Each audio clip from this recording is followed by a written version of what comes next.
What's up guys, just your average bloke here. Today we're doing a reaction video to My Thoughts on Bluey by TheOdd1sOut. Shout out to TheOdd1sOut, they are an amazing channel, and let me know down below in the comments if you want to see me react to other videos by TheOdd1sOut in the near future.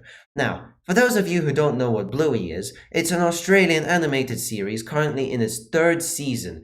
And in recent years, it's gained a lot of popularity because these days it's really hard to find a cartoon that's funny, emotional, deep, spiritual, and can be enjoyed by parents and children together. Enjoyed by the whole family. Like, I don't even know how I found out about Bluey. All I know is one day I watched an episode, and next thing I knew, I was hooked, alright? If you haven't seen it yet, I highly recommend it. Because once you watch one episode, you're either gonna like it or you're either gonna really like it. There's absolutely no hate. But anyway, that's enough talking. Don't forget to like and subscribe to my channel, and let's get right into the video. Ooh, I like the style. Uncle James, can we play Space Explorer? Shut up for a second. I'm watching this unnaturally charming preschool show. Why are you watching a show for babies? Okay, kid. This show is extremely sophisticated and can be enjoyed by both children and adults. Yeah. So why don't you shut your ignorant mouth and find someone who actually loves you to play your silly little space game? Bruh, that's just mean. Crikey, Bingo! You can't say that to your sister! You have to say nice things! Treat others how you want to be treated, mate! Oh, I really needed to hear that today. This episode of The Odd Ones Out is called... Are you familiar with the Australian animated preschool show Bluey? If your TikTok algorithm is anything like mine, you'll have seen a bunch I don't use TikTok anymore. I just couldn't stop scrolling. of clips of this blue cartoon dog all over your For You page, paired with Subway Surfer highlights. Why did I do that? TikTok, clips of a foreign preschool show? I thought you were supposed to cater to my interests. Let's read some of the comments on these Bluey TikToks, shall we? No shame, I'm a senior in high school, but I watch Bluey religiously, and this episode had me all in my feels. I'd say I had a good childhood, but I binged Bluey because adult life is so stressful and I'm sad, and it reminds me of a simpler time. Bluey is forever. Yeah, that's one of the reasons I watch Bluey. I wouldn't say I had a bad childhood, but like, it just makes me feel like that's the sort of childhood I want to give to my children one day. And like, I'm about to enter adulthood. So like, yeah, it's about to get really stressful. My childhood is way behind me. I'm about to become an adult. So it's just the perfect time to watch this show. Everyone, I'm literally 27 and it's such a comfort show. Bluey is absolutely destroying me as a teenager who wishes he had this childhood. In my teen years and watching full episodes of Bluey. Watching Bluey high is such a fun time, dude. Oh my god. Maybe I'll try that one day. Huh. You know, to me, I'm just thinking out loud here, it seems like a lot of these comments weren't made by preschoolers. What's going on here? Now, if your brain is anything like mine, you'll be thinking, why is this show about Australian dogs so popular with adults who don't even have children? In fact, why does Bluey have over 5 billion views on TikTok, is searched more than Paw Patrol, Peppa Pig, and Cocomelon, and why is this episode number 8 in IMDb's highest rated episodes of all time? Because it's a good show. It's the best episode. Because everyone likes it more than Paw Patrol, Cocomelon, and Peppa Pig. Alright? Cocomelon sucks. This phenomenon intrigued me, and I was also bullied by a large number of people on my own team to watch the show. So, one day I sat down, put on the first episode, and... I watched all 141 episodes.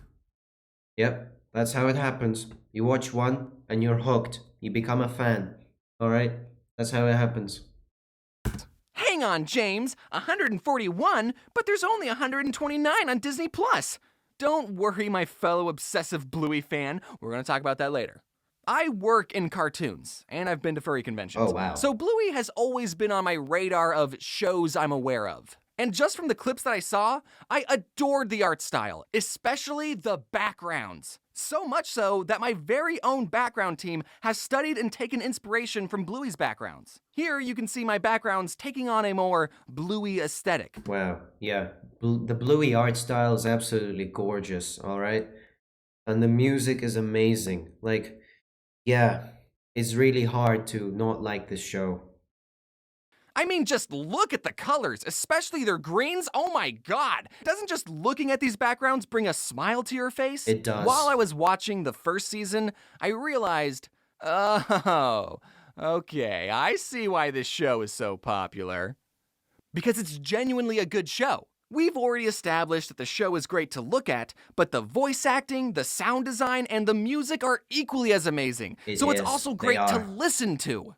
While most, if not all, other preschool shows will hire adults who can sound like toddlers, Bluey gets actual children to voice the actual child characters. And that's another thing that I love about it. They're giving children a great opportunity. Like, it makes them sound more natural. I mean, I bet that if Bluey and Bingo were actually voiced by adults, everyone would be able to tell, alright? But I'm glad that they're doing this. So glad. Thank you, Joe Brum, and your team.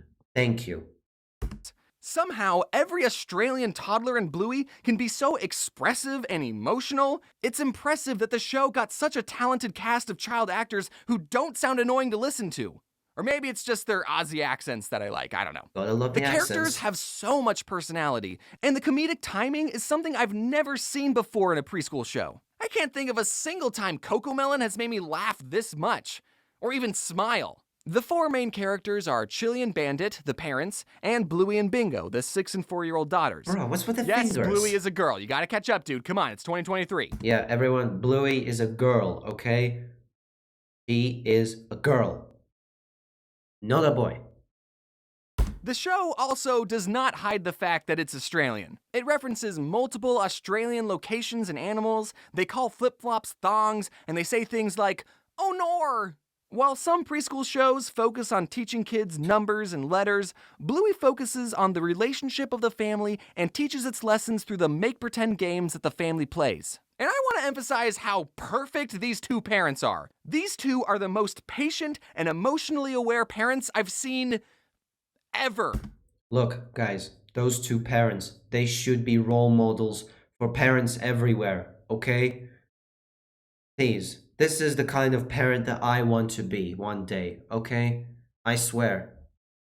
There are multiple times where the parents apologize to their kids for, frankly, not even doing anything wrong. The dad is like the most perfect dad role model, okay? Check this out. Bingo was sad that dad didn't get to see the leaf bug outside. She was like, "Daddy, come and see. Come here, Daddy." She sounds so cute.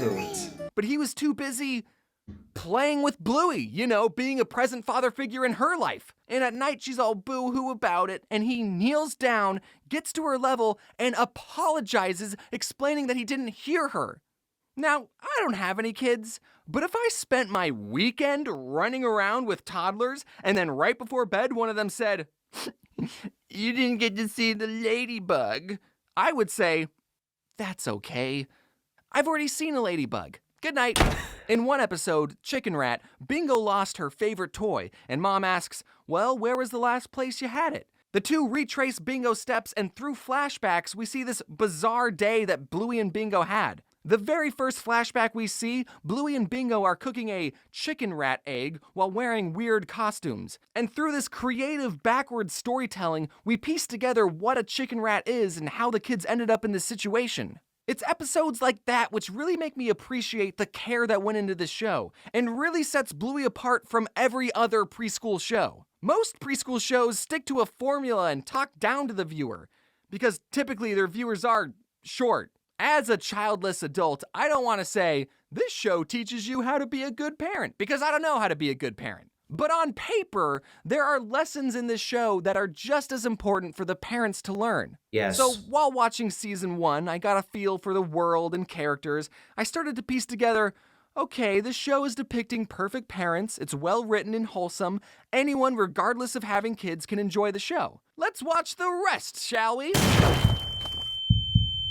Season 2 and Season 3 is when things go from 100 to 1,000. This is when episodes cover deep and emotional topics that I think toddlers are too baby to understand. Let's see, there's the struggles of keeping romance in your relationship alive when you have two toddlers to look after, why taking time to play with your kids can have a ripple effect that lasts into adulthood, feeling inadequate as a mom, what it's like having a dad in the army, parents disagreeing on different parenting styles, moms getting tipsy implied, dealing with infertility, abandonment, potentially a miscarriage, that one's still up in the air, and death. Actually, that one was in season 1.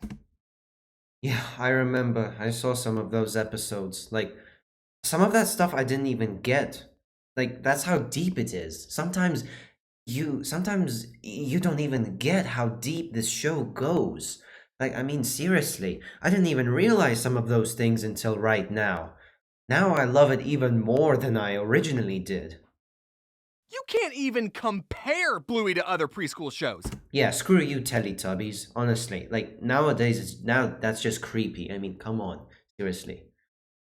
Like, what the fuck was Dora the Explorer even doing? Was she even trying to entertain the adults who are also going to be watching her show? Dora had the same formula every episode, and there was a map who sang a song that was just repeating the same 3 words 14 times. Season 2, there's an episode where Chili is telling Bluey about how when she was a baby, she wasn't crawling or rolling over as fast as the other babies in her mom group, and she compared Bluey's developmental delay to the other babies and felt inadequate as a mother. And then this pink poodle comes to console her, looks directly into the camera and says, "You're doing great." I'm a he-him male with no kids, and I still get teary-eyed just thinking about that episode. People will tell you that Bluey is a kid's show that adults can enjoy too. No, that episode wasn't for the kids. It was directed at all the moms watching who are doubting their motherhood. When has Cocomelon ever done something like this? All the babies stop singing mid-nursery rhyme, look directly into the camera and say,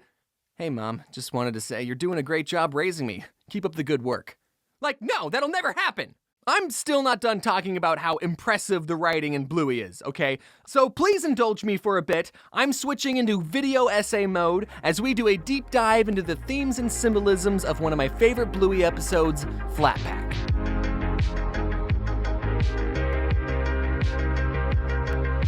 The entire episode is an allegory of human history told from a religious and scientific perspective, respectively. Really? And it touches on the ever-growing relationships between a mother and child, all within 7 minutes. No, I'm not reading too deep into this. Let's begin. Bandit and Chili set out to build a new swing for their porch, and we get this great meta self-aware joke from Bandit when he complains about the instructions saying, "I'm not taking advice from a cartoon dog." Meanwhile, the girls play games with the leftover packing materials that are thrown into the yard by their parents. Bluey and Bingo are given bubble wrap, which they pretend is water, so they pretend they're fish. Then they're given cardboard, which they pretend is land, so they pretend they're frogs. Then they're given tails and become lizards, then T-Rexes, then birds, then furry little animals. Is this chart starting to look familiar? Then they're monkeys, and then bipedal cave dogs. Wow. What? Is that you, Mr. Darwin? Were these girls playing out the evolution of man through a silly game? I never even noticed that. I just saw them playing. That's how deep the show is. Sometimes you don't even notice this stuff. I gotta keep an eye out. Now, if you didn't like the evolution symbolism, I know you're going to love the parents being an allegory for the creators. Wow. You know, the big guy upstairs, the whatever you believe is going on. The parents supply the girls with their entire world. They give the girls the sea, the land, the volcanoes, and the trees. In these cave paintings the girls make that tell their history, they depict the parents as gods, higher up and in the clouds. They do look a little angry. Perhaps they're still in the Old Testament. The Old Testament. Oh man, you don't even need to know the Bible to get that joke. Seriously though, like, I didn't even notice that. Like, the mom and the dad are the creators. I never even noticed that. Seriously. This episode goes deeper than I ever thought. The parents being the creators is hinted at again by Chili when she looks at the girls lovingly saying, "Aww, we made them." That's so sweet. The parents give the girls an Allen wrench, aka tools, and one industrial revolution later, the girls evolve from cave dogs to modern dogs, building futuristic towns and spaceships. Throughout the episode, as the girls go through different stages of evolution, they also go through different stages of their lives as a mother and child. As fish, Bluey says that she's the mommy fish and Bingo is the baby. Then as frogs, Bingo pretends to be a toddler and Bluey teaches her how to catch flies. Then as T-Rexes, Bingo becomes a big girl. Then as cave dogs, she's a teenager. And finally, in the last stage, she's all grown up, ready to traverse the universe on her own. She thanks Bluey for looking after her and leaves on her spaceship. Bluey, now much older as shown by her having to use a cane, crosses the styrofoam threshold which represents her death, and she gets to live with her creators. All while this orchestral masterpiece is playing, and suddenly you realize you're crying? When did that start? And then Bandit ties the allegory all together at the very end saying, "Ah, this is heaven." Man, that episode is absolutely beautiful. It's art. It's a masterpiece. Nothing can ever be compared to it. You can't seriously say that there's something wrong with it. Like, I didn't even notice half of that stuff. I didn't even understand the creativism and the evolution. Honestly, like, sorry for pausing so much. Let's just keep watching. Are you joshing me right now? This preschool show was able to tell a clever allegorical story with tasteful religious undertones in how many minutes? Did you just make me feel emotions over a cartoon dog? This isn't the only episode you can make an in-depth video essay on. There are plenty of other episodes that hit just as hard as this one. While I was doing research for this video, it got me thinking about another foreign animated kids show with 8-minute long episodes that focus on a family of 2 toddlers. Except, unlike Bluey, this show is universally hated. Caillou, it's Caillou. Oh, Caillou. Yeah, I don't like Caillou at all. Don't know who does. I had this idea in my head that people only hated Caillou because he was a more accurate portrayal of a toddler. But in the handful of Caillou episodes I watched, I was reminded, oh no, that's why people hate Caillou. Because he sucks. His brattiness isn't even important to the plot. It comes out of nowhere. Caillou will be getting ready in the morning, he spills cat food and says, "Gilbert, look what you did." He's at the beach and this bird who's done nothing wrong gets told to go away. And there's a bunch more examples of Caillou being a whiny piece of shit. And I can't help but think that Caillou's screeching, piercing, whiny voice does not help him be a likable character. I bet real toddlers can be little punks sometimes, but why would you show that in your cartoon and not have him learn any lesson? There's never a lesson learned in Caillou. Since Caillou was a brat all the time, a lot of people, myself included, wondered why Caillou's parents never disciplined or even tried to change his bratty behavior. But after I thought about it, I realized it would be a very weird episode of Caillou if one day Caillou's mom was like, "Caillou, what did you do to your sister?" "I made her look pretty, Mommy." "Caillou, that was Mommy's expensive makeup." Whoa. "How many times do I have to tell you not to touch Mommy's things? Come here, you little twit." Mommy, why are you hitting a spanking? Ah. Mommy, you're hurting. I've had enough of you, Caillou. I hate you. That kid got what was coming to him. I mean, yeah. I don't know, maybe that episode would be cathartic to some parents. Anyways, getting back to the actual best. Yeah, honestly. Listen, Canada, you've made some mistakes, like every country, alright? You gave us Nickelback, Justin Bieber, and Caillou. Those were your main mistakes, okay? We expect an apology sometime, alright? But thank you for inventing peanut butter. Thank you for that. Best children's show ever.